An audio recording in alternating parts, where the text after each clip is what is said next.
Welcome back to the channel. This is Roberto with Full Curl Precision. Before we get into tonight's topic, one of the things I'm going to mention, as I have in other videos, we are trying to get to 200 subs. Please help us get there. We're going to be doing a giveaway when we get to that point of a hat, a shirt, and a ammo box of your color. We have several to choose from. So yeah, help us get there, and then I'll tell you when that happens. I'll do a video for a drawing. And yes, I do this legit. No, there's going to be no fees collected of any kind. I pay for everything. So if you want to be part of that, you have to like, subscribe, share, and comment. And you have to, keep watching. So we already did a drawing at 150 subs, and we're going to be doing it again at 200. So not that far away. I'm at 174, so trying to climb it. Anyway, for tonight, I want to talk about putting together a good hunting setup on a budget. Okay? Not everybody has the funds to go out and spend top dollar. If you do, great, good for you. But for those who are starting out, or even if you're not starting out, whatever the case is, there's other avenues of life, there's other aspects. What kind of thing, what things should you look for when it comes to selecting your gear? When I'm talking about gear, I'm not talking about just backpacks or things like that. I'm talking about things like your rangefinder, your binocs, your scope for your rifle, a muzzle brake, the actual rifle itself. That's all part of your gear. So what should you kind of look for? Well, before anything else, you know, unlike the old saying, cliche saying, of form over function, which means it's got to look good before, basically the looks of something is more important than how it works. Not in this industry. Function over form. It has to perform. If it doesn't perform, it doesn't matter how good looking it is. It's kind of like having an absolutely gorgeous woman that doesn't know how to do anything, and she ends up being more of a hindrance than anything else. Yeah, nobody likes that. So, or the same thing. I don't care how cool that classic car, muscle car looks. If it can't start and drive, it don't matter a whole lot. Now does it? So that's what we're going for. So I'm going to turn the camera around, show a little bit of what I do, what I use, and I'll explain why. And it's pretty simple.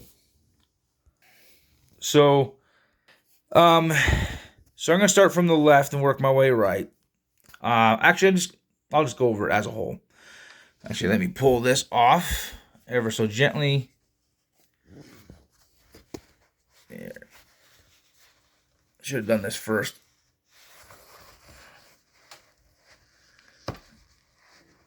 Okay. Now, for those who have watched me enough, know that I'm kind of slowly turning into a Burris fanboy, but not a whole lot.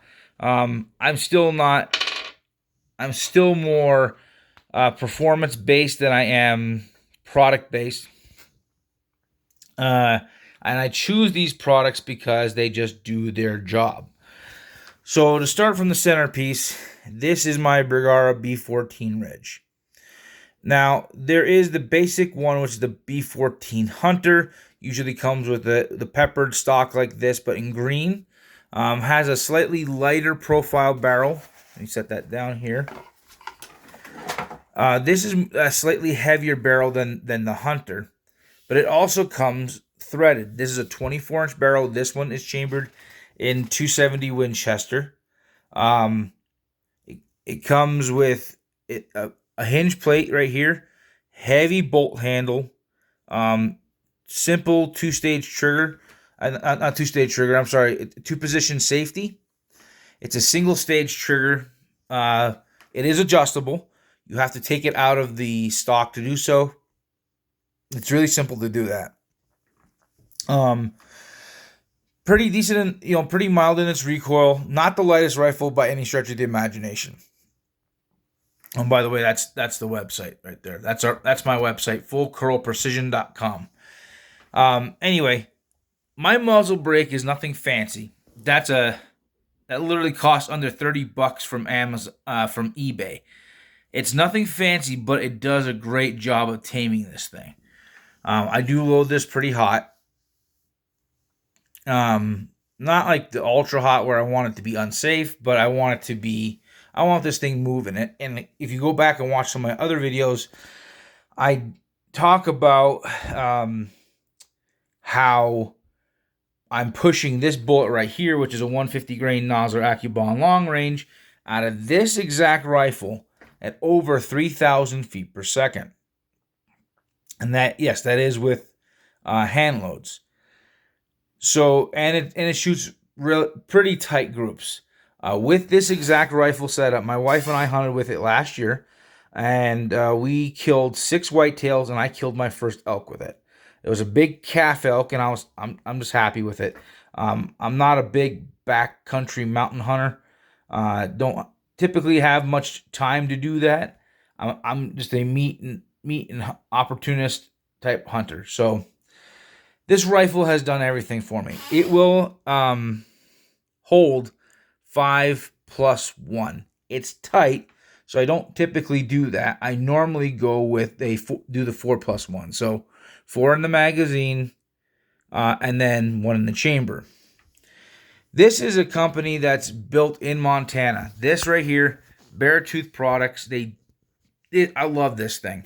So not only is it an extra case holder for bullets, it's also a cheek riser. Now, the Bergara, the only thing I don't like about this rifle is that there's not really an adjustable cheek rest. So, but the thing is, it's a very solid stock. It's grippy. It's comfortable. It's durable. You can take it. You can beat the tar out of it, and it doesn't really get any real scratches on it. It's also pillar bedded. It's really just a really solid stock. So I don't feel the need to replace it. So this usually costs right around $30, or maybe a little bit more. And it has these foam inserts that come with it. And you put that in, and it raises your cheek. And so I really like that because it really makes it easy. It's comfortable, really durable. I use these several different rifles. You can order them off of Amazon, and they're not too much, but they're nice because if you're looking to have keep, like, let's say you have a classic rifle where you want to keep the wood stock and you want to be able to like do a cheek riser, but you don't want to mess with the stock itself, this is a great alternative. It's easy to put on. This is my Burris full field 2.5 to 10 by 42. It's not a dial scope, so it's just, you're just zooming in and out. It's got an illuminated reticle, so I can, on this opposite side, I can turn that on for low light conditions. It's nice. It serves me well. One of the deer we shot last year, or I should say I shot a doe at 375 yards, and it did just great. And it was low light conditions. It was clear. It did just fine for me. These rings are Monstrum deadlocks. I hear people say, "Oh, that they strip out, they have problems." I've owned several rifles. I've put these on several rifles, and I've never had that issue. Okay, so I'm not saying it can't happen, but the thing is, every manufacturer is going to have some sort of problem at some point. But I don't really buy into the whole, every single one I've had has ever stripped out. Yeah, maybe if you're torquing them to 50 foot-pounds, but usually that's user error. These are not meant to be tightened too tight. So just like anything else, scope rings are not meant to be so ridiculously tight. If you're stripping these out, it's the nut behind the torque wrench. That's your fault. Anyway, this is my rangefinder, which I recently got just maybe a couple months ago. This is the Burris LRF 2000. And I did some review videos on this where I tested it. No joke. They say that the max range capabilities on reflective targets is roughly 2,400 yards. On a non-reflective haystack across the valley from where I was living at the time, I used this. It ranged it at 2,470 yards, so past the maximum range and on a non-reflective surface.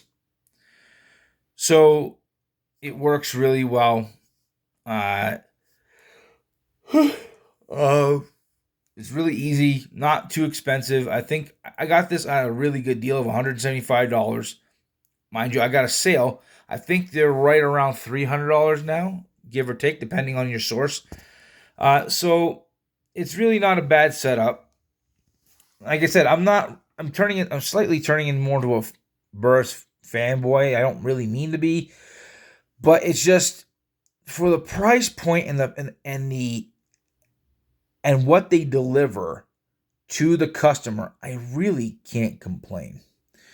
But the one thing I will say is these are not going anywhere anytime soon. I love these things. These are my Leupold Alpine HDs. These are not their top tier by any stretch of the imagination. These are just a basic 8 to 42. But I'm going to tell you what, even in low light conditions, the glass clarity is just incredible.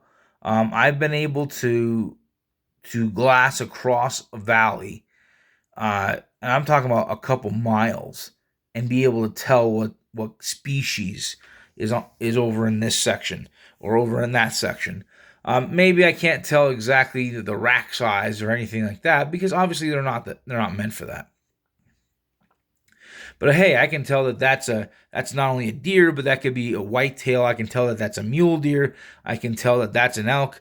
I can tell that that's a moose. I can tell that that's cattle. I can tell that that's bison. Whatever the case is, I have had great success with those. They're not too heavy. They're comfortable. And most of my shooting range for what I do is going to be 400, a little over. Like, I'm not pushing this thing the hardest I can possibly do. And so I'm giving this as an idea. The thing is, you can get these for much cheaper than what I bought them for when they first came out. I think you can find these for right around $200 now. When these first came out, I paid $3.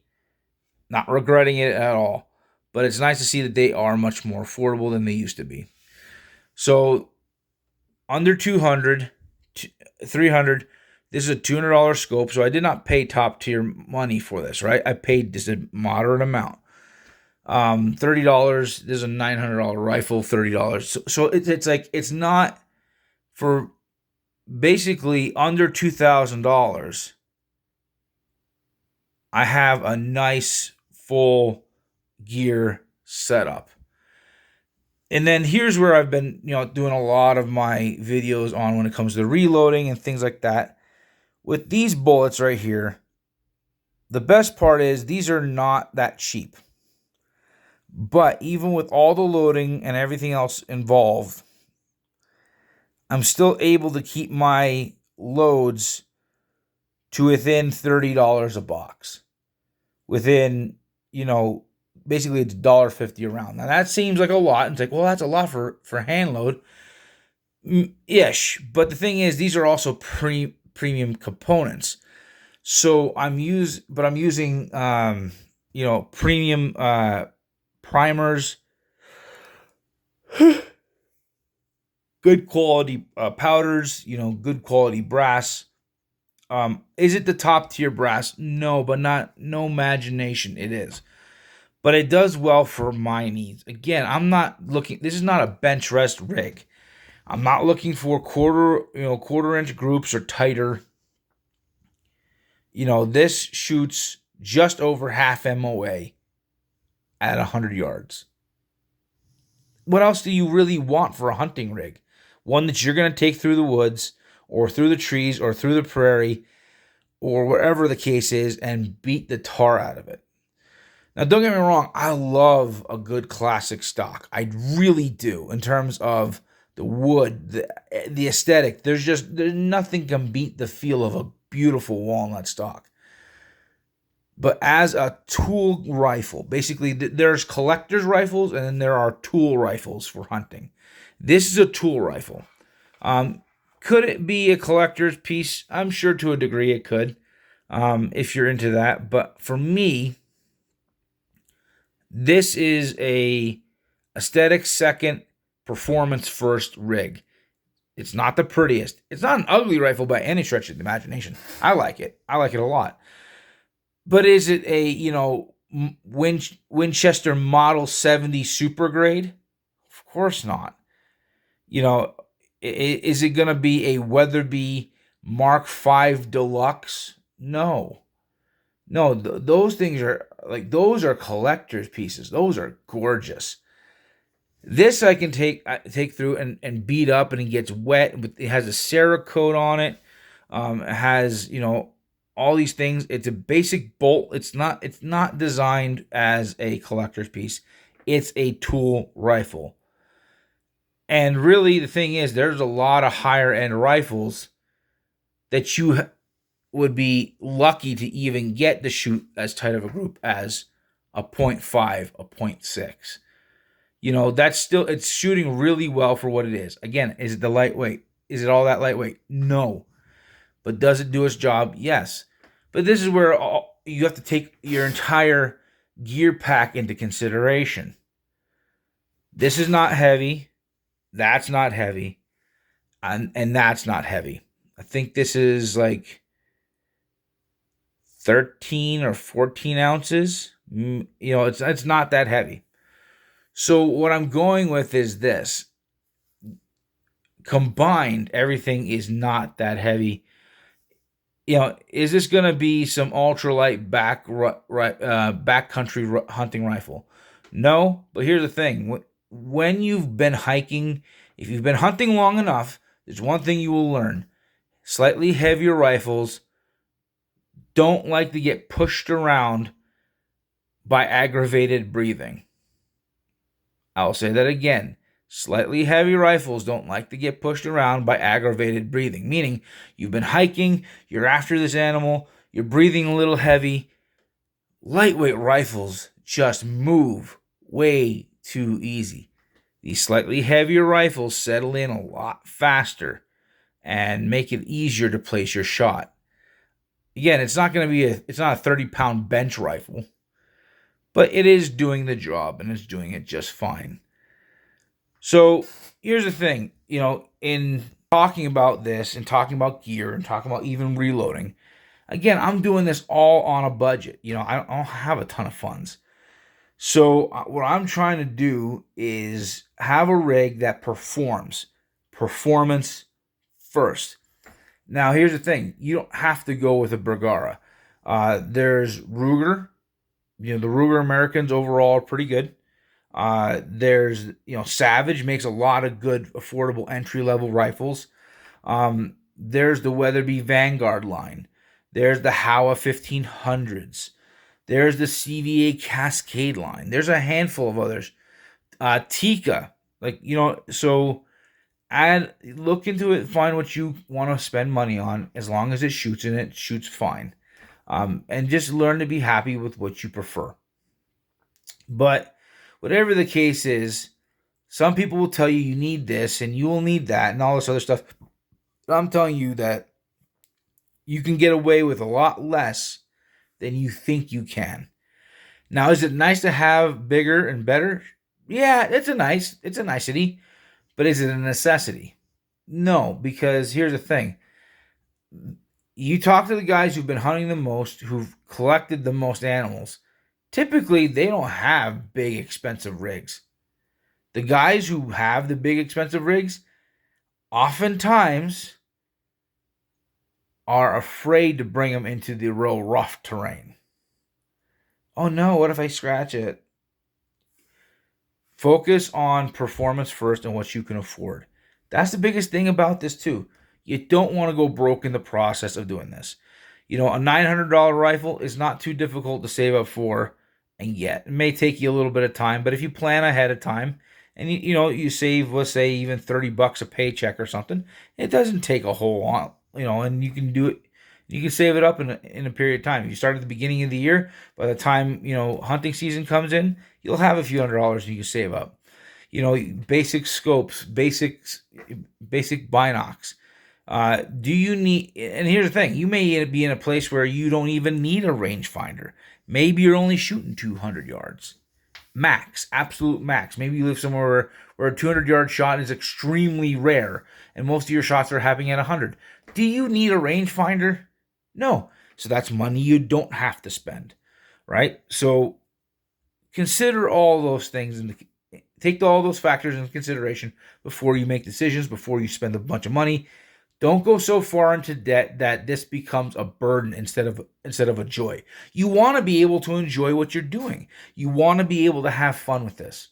So by doing things where it's comfortable for you, and again, for you, don't let others pressure you into spending money you don't have.